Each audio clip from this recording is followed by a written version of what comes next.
Welcome to this episode of the $1 Million Mastermind. I'm Larry Weidel, and before we get started, if you want to know exactly how to win again and again, go to weidelonwinning.com/webinar now to watch something I've put together for you. Now let's get going into this episode of $1 Million Mastermind.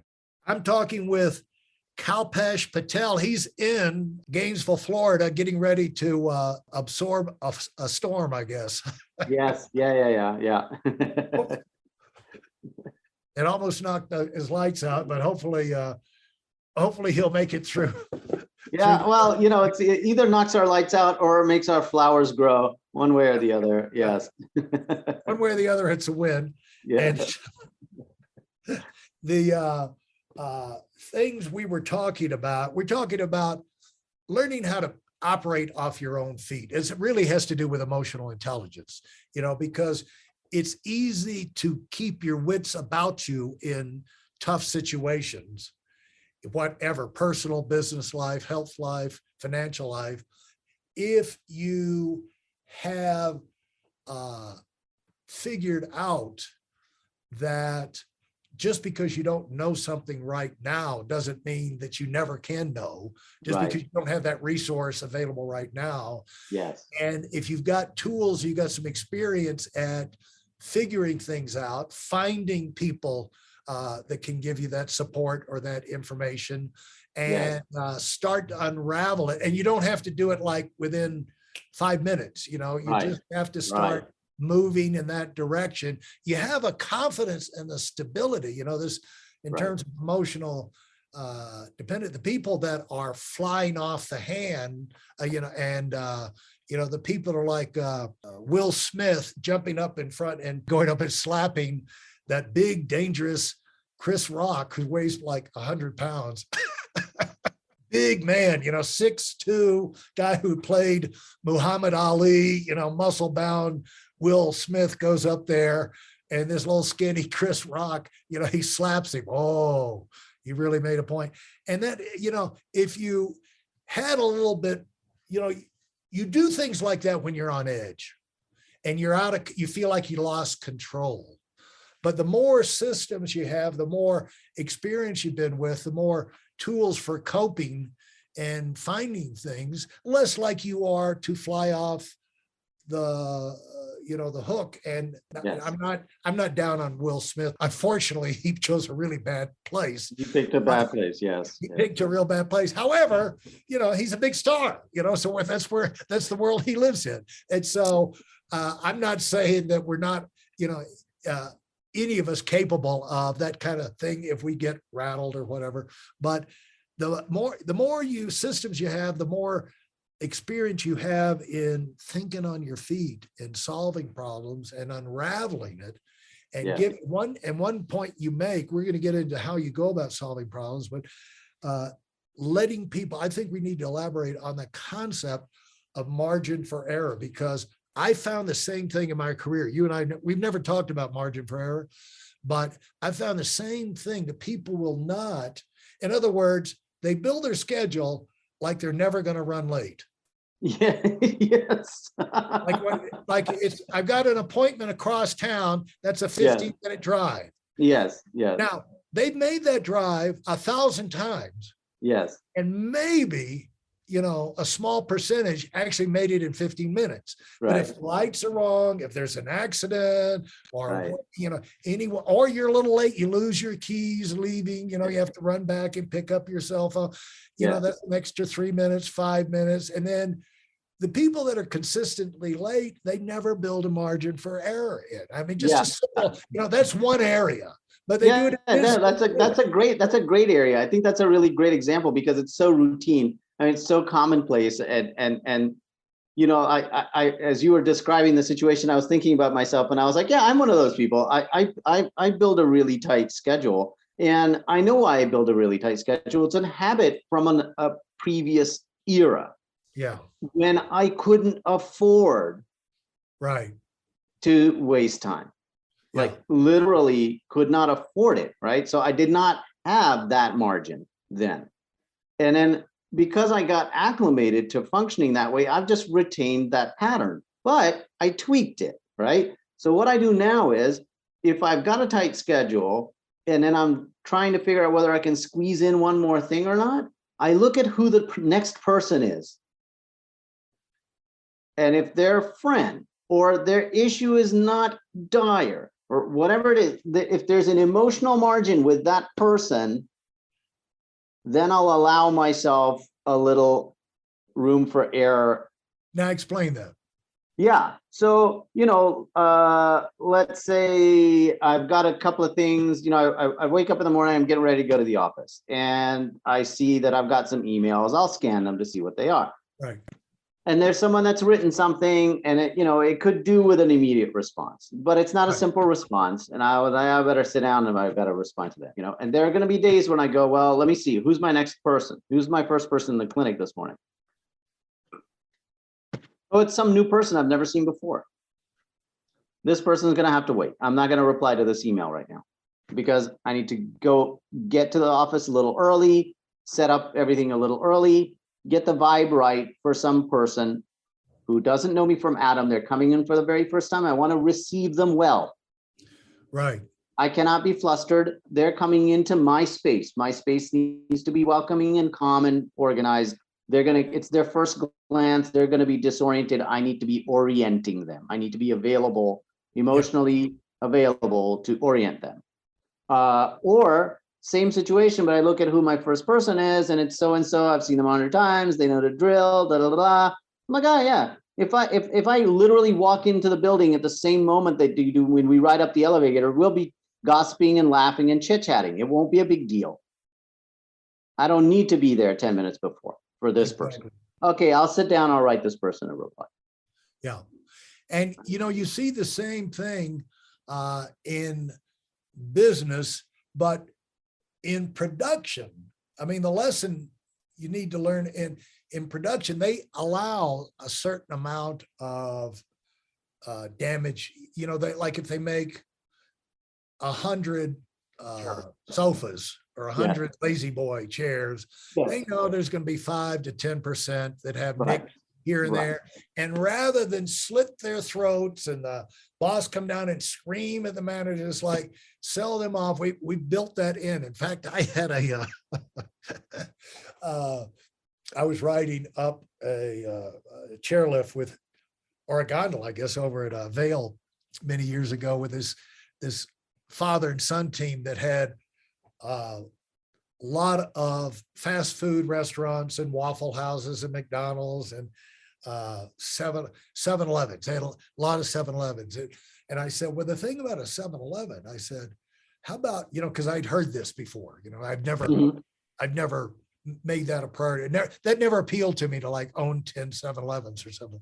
They said, and they were talking about, well, every 7-Eleven is worth about 10 grand a month. This is 20 years ago. It's like, I don't know the numbers now, but they said like, if you want 100,000, you need 10 of them, and then in your portfolio, your package of things, or your investment thing. And so I said, well, yeah, but what about the theft? The man, how can you keep up? How do you do that? And he said, oh, we just build 10% theft in. Yes, exactly. We know it's going to happen. Right. Usually he's not going to be bold enough to steal more than 10%. So that brings me to the piece that because you're the one that actually brought the term emotional intelligence into this, and I really appreciate that because it is a factor of emotional intelligence. Is that when you're solving a problem, right? It makes sense to go into crisis management mode, right? Emotionally, it makes sense. It's a problem. The problem with crisis management mode for us emotionally is that physiologically it affects us in a way that narrows everything. Yeah. It narrows your field of vision. It narrows your options in terms of response. It narrows the level of complexity of the responses that you feel are available to you. And so it's good to recognize that and go, oh, right, crisis management response is probably something I should think carefully about using in a problem-solving situation. Now, the reality is you're going to automatically go into crisis mode, right? Yeah. So the discipline has to be noticing when you're in crisis mode, stopping for half a second and going, is this necessary? Yeah. Backing, you develop it, that's another skill or a model or whatever to teach. You actually can give yourself permission Yes. to recognize I'm about to explode. And it could be after your first explosion. It could be like, or not even explode, but accelerate. Yeah, accelerate. And then you can say, you can, to know in your mind, have this worked out beforehand. I can throw this whole thing into reverse and back out of it. Right. Yeah. I can take 3, 4, 5 deep breaths. But see, I think what happens for people is that if they're used to accelerating, they sometimes, again, it's a matter of equating things incorrectly. They will equate that feeling of accelerating and that reflex of accelerating with commitment. Yeah. Oh, look at how fired up I am. This is me being committed, right? This is me being passionate. Like, they don't understand that sitting back and looking at things really long with the squinty eye look is also a passion, right? Right. There's an emotion there, like you and I grew up with Westerns. So, when the guy sits back, kind of, tips his hat down a little bit so you can't see that he's watching everything and he's just watching everything. You're like, uh-oh, here comes trouble. Right? Right. So that idea that, like, when the guy sits back and kind of goes all squinty-eyed, that's not dispassionate in the sense that he's getting detached from the problem. He's going into a different kind of problem solving mode where he's like, yeah, I'm going to open up all my windows and take a good hard look at what's out here before I decide what to do. Because I'm going to do something. And once I do it, it's going to be very decisive and it's going to end the fight. So I want all my data before I make my plan, and then I'm going to make a really good plan and then I'm going to execute it flawlessly. Boom, boom, boom. Yeah. So this idea that what kinds of behaviors actually are representative of commitment to the problem solving, having a broader picture in your mind of what your commitment actually looks like, so that you then again have freedom to vary the kind of emotions that you apply, or and still consider yourself engaged. Right. And another aspect of this where you can learn, if you have to learn this thing, but you see, wisdom is not rushing into the burning building right off the bat. If there is, you show up and there may be a family member inside the burning building or whatever, at least look around and see if there's a fireman somewhere. Right.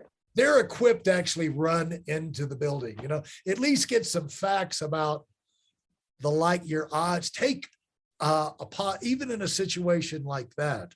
And so you learn, you can be very young and learn this. In fact, kids with out of control parents learn this. When things start to get nasty, back away. Yeah. You know what I'm saying? It's just don't engage. Yeah.